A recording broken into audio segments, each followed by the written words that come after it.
Welcome back, everyone. Before we dive in, make sure you drop your thoughts and the lessons you took from this story in the comments. And don't forget to like and subscribe. Let's get into it. Pack your things and take the guest room by tonight or just leave. It is your choice. My husband, Julian, delivered the words while spreading cream cheese on his morning bagel, as if he were commenting on the weather rather than ending our 7-year marriage.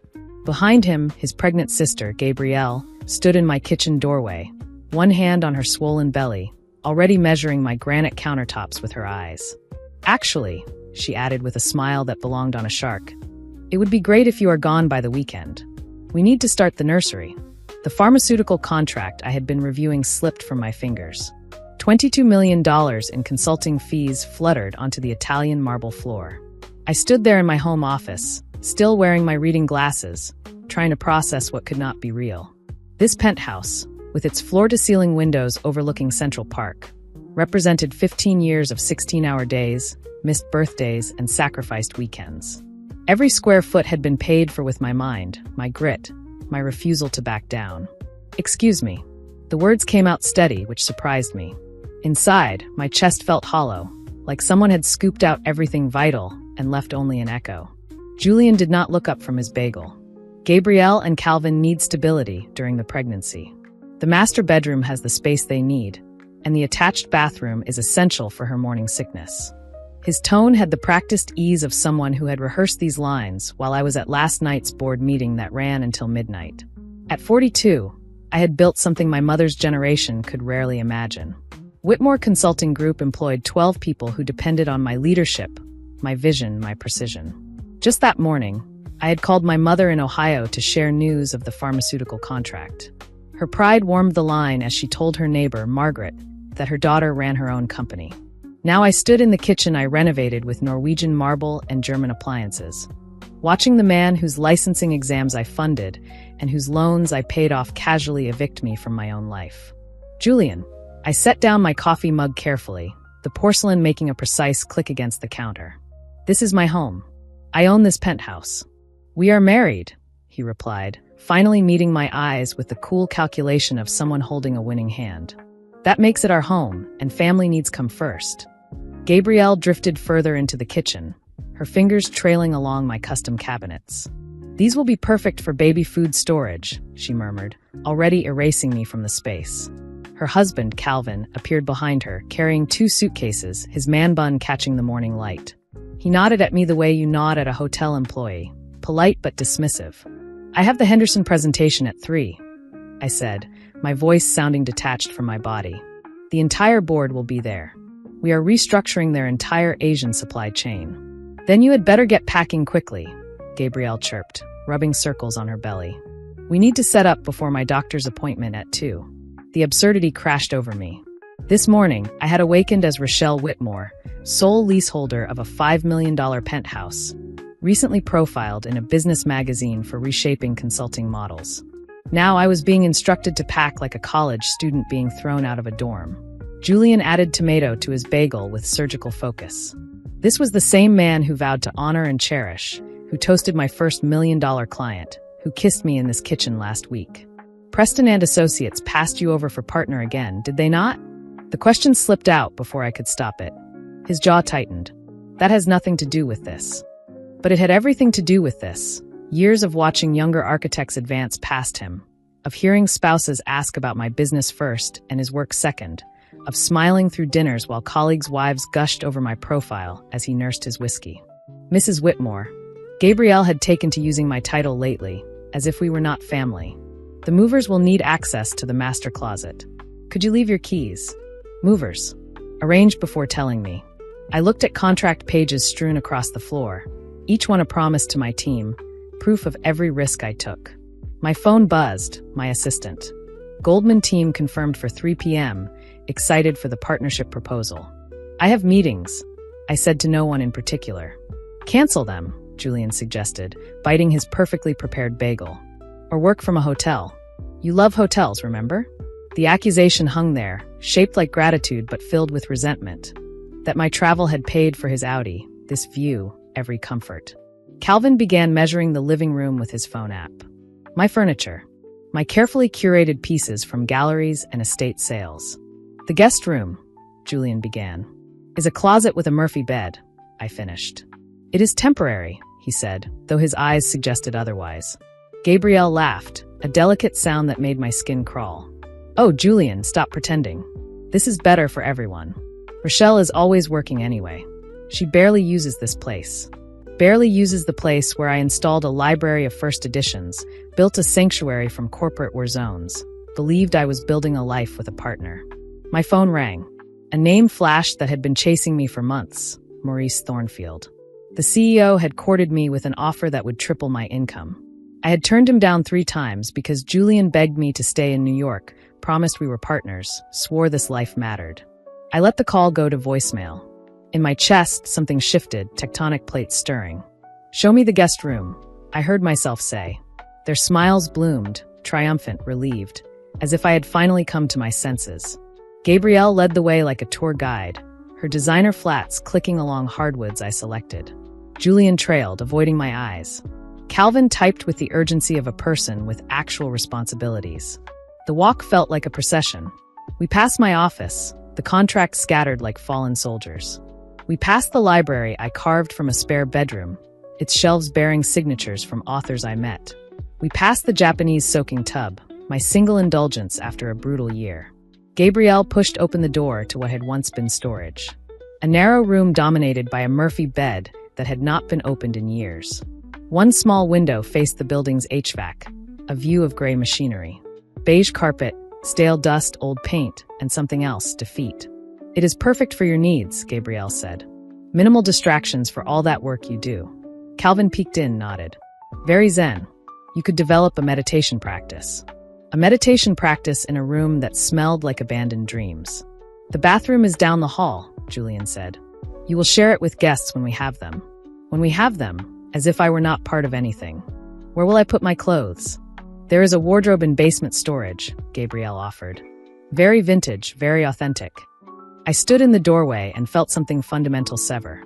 Not a break, a clean cut through a tether. The part of me that compromised simply ceased to exist. I need to make some calls, I said, stepping aside.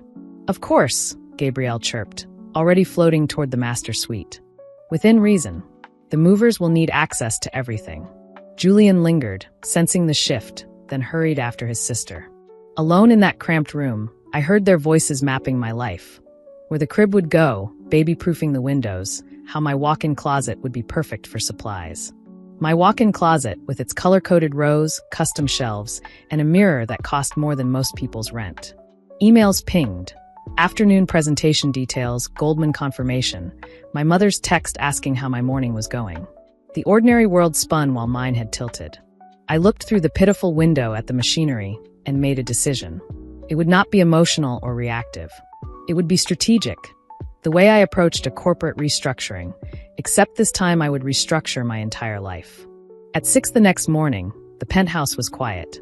Gabrielle and Calvin would sleep until 10. People without real jobs often did. Julian left an hour ago, pecking my cheek like he was checking off a task. I padded into my office and sat at the shared desktop. Julian's passwords were predictable. Birth date and anniversary permutations. His inbox loaded.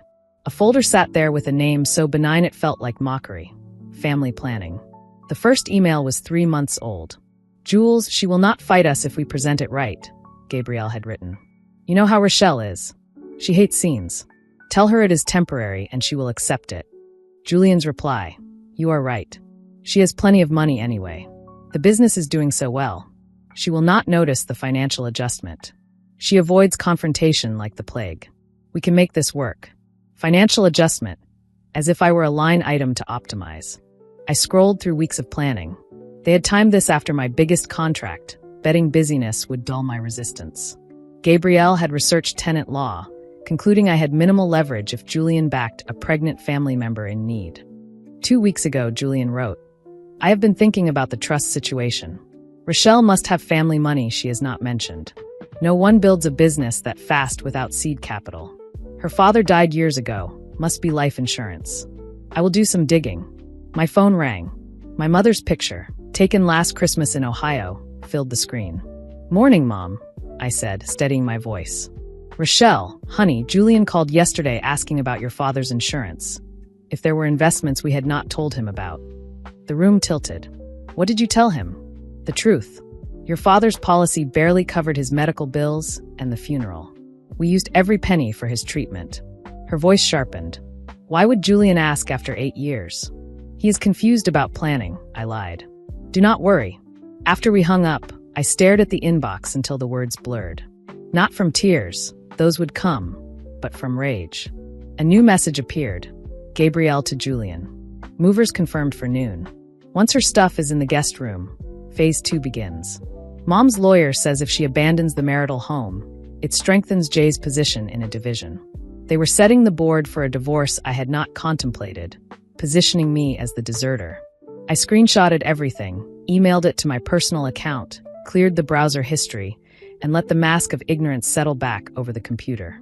In the guest room, I opened a file drawer and found the Thornfield packet sitting like a beacon. Maurice Thornfield had pursued me for months. Chief Strategy Officer for Pacific Operations based in San Francisco, compensation that tripled my income, a furnished apartment overlooking the bay, a driver if I wanted one. I had declined in this very room while Julian stood behind me and whispered that our future was here. The doorbell rang. Selena, my best friend since college, stepped in wearing tennis whites and fury. We need to talk. She took in Calvin's meditation mat in my living room, Gabrielle's pregnancy books on my table. My goodness, it is true. At the club yesterday, Gabrielle had held court at the juice bar. She told anyone listening she finally put that career woman in her place, Selena said, hands clenched around her racket. Said Julian deserves better than a wife who thinks she is so important. Said you were jealous of her pregnancy and had to be removed. There is more, Selena added, voice dropping. She has been planning this since she got pregnant. 7 months. She told her book club you would probably try to claim work stress and mental instability, so they needed to act before you had a breakdown that complicated things. I sat on the Murphy bed. They had pathologized my success, weaponized my work ethic, turned achievement into proof of instability. Precise, calculated, familiar, like any hostile takeover. What are you going to do? Selena asked. I looked at the Thornfield folder and the screenshots waiting in my email. I am going to give them exactly what they want, I said. Then I am going to disappear with everything they never knew they needed.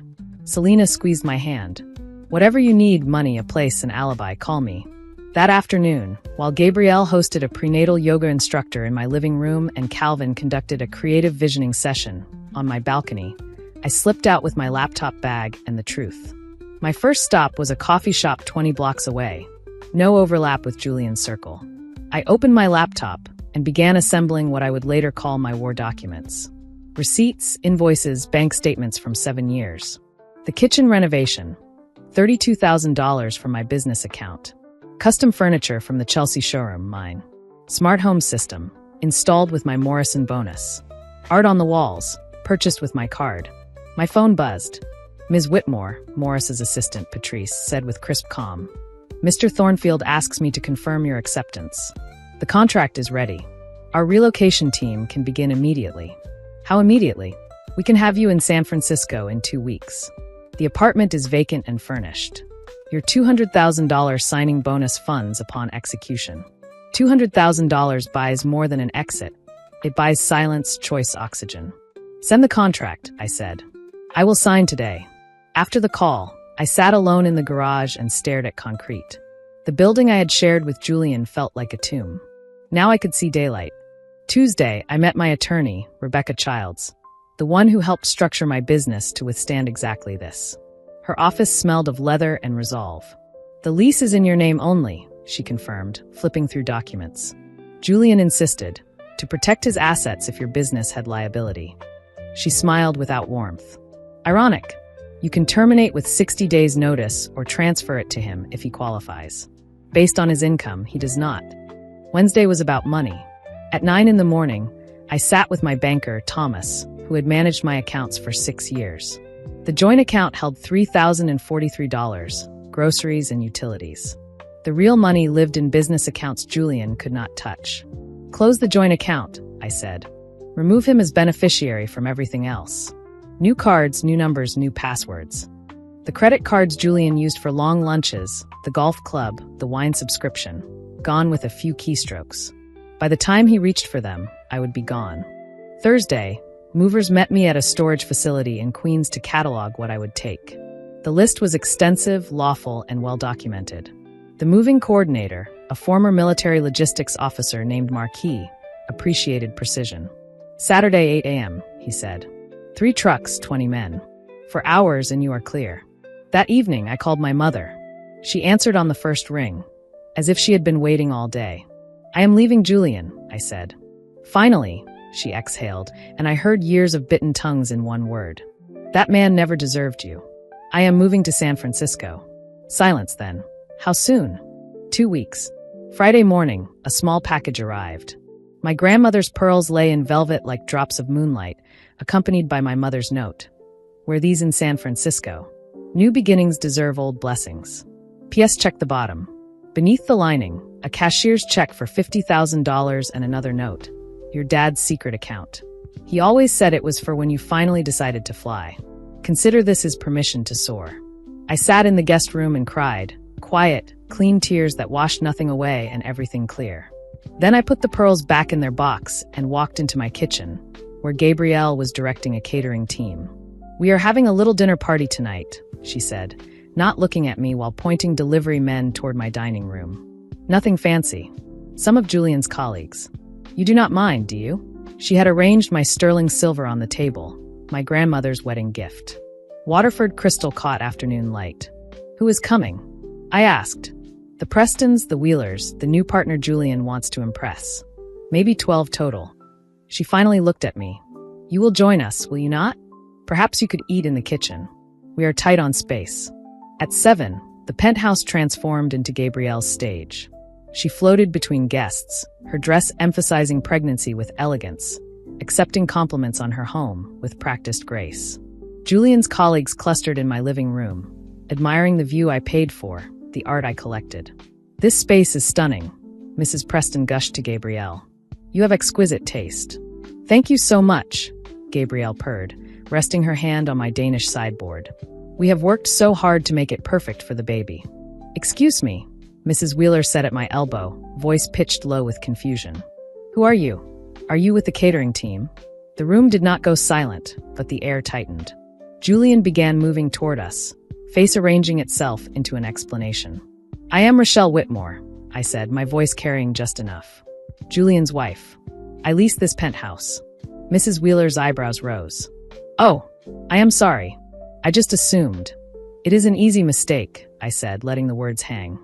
I am in the guest room temporarily while Gabrielle and Calvin prepare for their baby. The confusion that rippled through the room was almost worth the humiliation. Mrs. Preston's eyes moved between us like a metronome. How generous of you, she said finally, though her tone suggested she found it something else entirely. Rochelle has been so accommodating, Gabrielle cut in, smile fixed. She works such long hours anyway. The guest room is more practical for her schedule. I retreated to the kitchen under the pretense of checking on the caterers. Calvin found me an hour later, wine flushing his cheeks. You know, you are lucky, he slurred, leaning against my refrigerator with unwarranted confidence. Gabrielle wanted you out on day 1, on the street. Julian was smart. Said, no, we need her rent money for a few more weeks until the bonus hits. Then, he flicked his fingers like tossing trash. You can go. It landed like confirmation. Interesting, I said, filing the confession with my evidence. Calvin grabbed a $200 Bordeaux I had been saving and poured himself another glass. Gabrielle has it all figured out. Always has. He stopped himself. Before what? I asked, but he was already wandering away. At 10:30, Gabrielle pressed a hand to her belly and gasped. The performance was magnificent. Julian rushed to her side. Guests parted. They swept toward the door. Rochelle will handle cleanup, Julian called over his shoulder. Will you not, darling? The door shut on their staged crisis, leaving me with Calvin, 12 confused guests, and wreckage I had not created. Mrs. Preston lingered, gaze clear. I knew your father, she said quietly. He would not have tolerated this. She left before I could answer, but her words remained as I cleaned until after midnight. At 2 a.m, my phone buzzed. Selena had sent screenshots from Gabrielle's private social media. There was the penthouse. Cannot wait to raise our baby here. Dated 2 weeks before she announced her pregnancy to Julian. Planning the nursery in our new home 6 weeks ago. So grateful everything is falling into place 3 months back. Not opportunistic. Premeditated. Saturday dawned with logistics humming in my head. At 5, I rose, showered in the guest bath's weak water pressure, and dressed in black slacks and a white silk blouse. Around my neck, my grandmother's pearls. At 7:45, I stood in the lobby as 3 trucks turned onto our street. The doorman, Robert, gave me a nod I would remember forever. Big day, Ms. Whitmore. The biggest, Robert. At 8 sharp, 20 movers flowed through the entrance with military precision. Marquis approached with his clipboard. I had given floor plans, photographs, and itemized lists. Everything wore a colored dot, green for take, red for leave. Red items were few: Julian's gaming chair, the Murphy bed, a lamp Gabrielle brought from her old apartment. The elevator began its rhythm. Up empty, down full. My sectional went first, then the dining table where, hours earlier, Gabrielle had played hostess. Each piece exiting felt like removing something malignant. The noise roused Calvin first. He shuffled out in silk pajamas, hair wild. What is happening? I am moving out, I said, checking items off as the movers carried my bookshelf past. Gabrielle suggested I should be gone by the weekend. I am honoring her timeline. He blinked, then saw the 85-inch television sliding into a crate. You cannot take that. We use that. You use things I paid for, I said. There is a difference between using and owning. Gabrielle burst into the hall in a silk robe, outrage twisting her features. Stop. You cannot do this. Marquis' team did not pause. They had been briefed on hysteria. You cannot take everything, she shouted as the movers wrapped a painting. This is theft. Would you like to see receipts? I swiped to the folder on my phone. Sofa, March 2021, my business account. Dining table, December 2020, my bonus. Kitchen appliances, all mine. I looked up and smiled. Every single piece. But we live here, she sputtered as the smart home system came down. You live in a space I am no longer paying for, I said. How you furnish it is your concern. Julian emerged last, hair disheveled, shirt misbuttoned, face puffy. He took in the bare walls, his sister's panic, and his expression slid from confusion to comprehension to fear. Rochelle, we need to talk. We needed to talk before you ambushed me, I said. That window is closed. Let us be reasonable, he tried. This is extreme. Extreme was suggesting I move into a storage room, I said as our bed frame passed between us. This is practical. Where are we supposed to sleep? He asked, bewildered. That sounds like your problem, I said. Perhaps Calvin's creative vision can manifest a solution. Gabrielle's tears arrived. How can you do this to a pregnant woman? To your family? Family does not exile family to storage rooms, I replied. Family does not plan secret coups for 7 months. Family does not treat you like a tenant in your own home. Marquis approached. Ms. Whitmore, we are almost done. Kitchen items in your office next. Do something, Gabrielle begged Julian. Call someone. This cannot be legal. It is completely legal, I said, flipping open a folder Rebecca prepared. Every item was purchased by me with my money from my accounts. Receipts here. You may have copies. The coffee maker Gabrielle had been admiring earlier disappeared into a box. The water filtration system followed. When the last crate rolled into the elevator, I stood in the hollow of what had been a home and now was simply square footage. Gabrielle cried. Calvin filmed. Julian stood rooted. One more thing, I said, pulling out a final document on building letterhead. The lease. I watched Julian's color drain. It is in my name alone. You insisted, remember? Management has been notified that as of Monday you are trespassing. You have 48 hours. The words hung like a verdict. Julian's mouth worked. Gabrielle clutched her belly. Calvin's phone froze in his hand. Where will we go? Gabrielle whispered. That is no longer my concern, I said. You wanted me gone by the weekend. Consider your wish granted. The elevator ride down felt like ascending into daylight. Robert held the door. Well done, ma'am, he murmured. My car was already packed with essentials. I drove to JFK. My phone lit up in the first-class lounge with voicemail after voicemail. Julian began authoritative. Rochelle, this is ridiculous.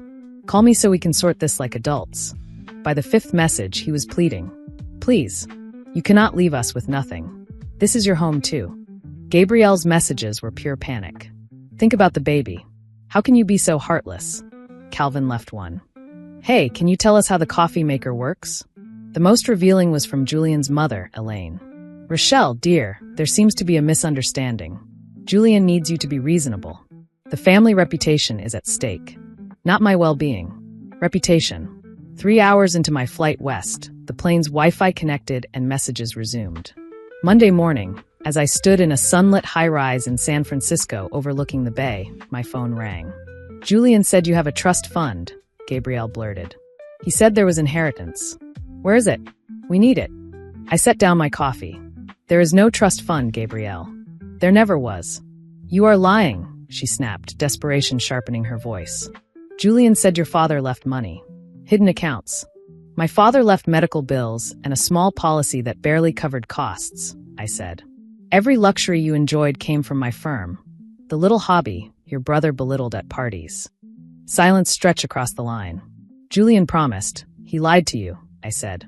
Or to himself, so thoroughly he believed it. She made a sound that was not quite sobbing. We have nothing. The landlord locked us out. His cards do not work. We are sitting in the car with our suitcases. That sounds difficult, I said, surprised by the absence of vindication. What I felt was emptiness, a quiet where a marriage used to live. In the weeks that followed, Selena's updates traced the collapse. Julian was forced to explain his sudden loss of address. The story ran through his firm like a current. The architect who tried to architect his wife out of her home. Preston and Associates restructured him out. His profile changed to seeking new opportunities. Gabrielle and Calvin found emergency housing in Queens, a 2-bedroom far from Central Park. Her social media went dark. The designer nursery she envisioned became a corner with borrowed furniture. Calvin updated his profile to creative consultant, which meant unemployed but unwilling to admit it.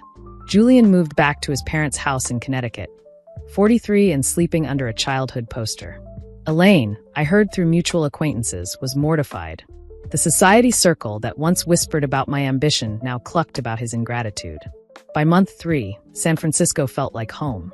Thornfield's office crowned a glass tower, my corner suite a rectangle of sunlight and view. I designed it with clean lines, warm woods, one painting by a local artist that looked like dawn over water. When I spoke in meetings, people wrote things down. My team of 30 treated me with the respect I had starved for. My apartment in Soma overlooked the bay. 2 bedrooms I filled only how I wanted. I cooked what I liked, seasoned the way I liked, left dishes to soak if I felt like it. Each morning, I sipped coffee in silence and felt something I had not felt in years, contentment. An email arrived from Julian. Please read, important. I nearly deleted it, then skimmed. 6 pages of regret, self-pity, and manipulation. He had started therapy. He finally understood. We could fix it. He proposed counseling, communication workshops, even a bi-coastal marriage. As if scheduled flights could knit a torn fabric he had shredded. He wrote about our early days, editing out his need to compete, the subtle sabotage, the way his family treated me like an interloper. He invoked love like he knew it. I forwarded the email to Rebecca. Please add to harassment documentation. No response needed. News filtered through networks. Gabrielle delivered a healthy baby girl. The announcement was sparse, a single photo in a cramped apartment. No designer crib. The caption read, "Welcome to the world, Isabella." The comments were thin. The crowd had moved on. One evening, Selena called while I made pasta exactly the way I liked it. You will never guess who I saw at Whole Foods, she said. Elaine, buying generic and looking like she aged 10 years. And Margaret Wheeler says Gabrielle applied for a retail job at Nordstrom. I stirred sauce and felt an emotion I could not name. Not gloating. Not pity. Something like standing at a safe distance watching a building you once lived in come down. Necessary, inevitable, echoing. Later, I stepped onto my balcony. The city pulsed beneath me, a place where no one knew me as somebody's wife, where my success did not threaten anyone. My phone buzzed, my mother. Your grandmother would be proud. You did not just leave. You built something better. She was right. They tried to erase me, to crop me out like an inconvenient detail. But removing me pulled out the foundation they stood on. I did not destroy them. I simply stopped propping them up. The tears that came were not for Julian, or even for the years I spent making myself small. They were tears of release, of understanding that walking away was not surrender. It was victory.